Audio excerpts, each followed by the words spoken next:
നാടിൻ്റെ മുക്കിലും മൂലയിലുമെല്ലാം ലഹരി വ്യാപകമാവുകയാണ്. മുമ്പ് കഞ്ചാവായിരുന്നുവെങ്കിൽ ഇന്ന് യുവാക്കളുടെ മനസ്സുകളെ ഹരം പിടിപ്പിക്കുന്നത് MDMA ആണ്. അത് മെത്താഫിറ്റമിനും ആംഫിറ്റമിനും കെറ്റമിനുമായി പല ഗണങ്ങളിലായുണ്ട്. LSDയും LSAയും ബ്രൗൺ ഷുഗറും എല്ലാം അതിൻ്റെ പല ഭാഗങ്ങളിലൊന്നു മാത്രം. നേരത്തെ ഉണ്ടായതുപോലെയല്ല. ഇതിന് അടിമപ്പെടുന്നവർ പിന്നീട് അതിൽ നിന്ന് മോചിതരാകുന്നില്ല എന്നുള്ളതാണ് സമൂഹത്തിനെ ബാധിച്ച ഏറ്റവും വലിയ ദൂഷ്യ വിപത്ത്. അപൂർവമായിട്ടുള്ള ആളുകൾ മാത്രമാണ് MDMA പോലെയുള്ള സിന്തറ്റിക് ലഹരികൾക്ക് അടിമയായതിനു ശേഷം പിന്നീട് അതിൽ നിന്നും മോചനം നേടാൻ സാധിക്കുന്നത്. അതിന് പ്രധാനപ്പെട്ട കാര്യം തിരിച്ചറിവ് അവർക്ക് ഉണ്ടാവുന്നു എന്നുള്ളതാണ്. അത്തരത്തിൽ അതിൽ നിന്നും മോചിതനായ ഒരാളാണ് എൻ്റെ കൂടെയുള്ളത്.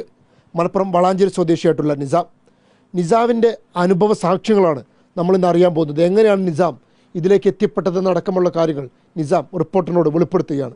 നിസാം എങ്ങനെയാണ് ഈ MDMA ഉപയോഗിക്കുന്നതിലേക്ക് എത്തിപ്പെടുന്നത്? ഞാനൊരു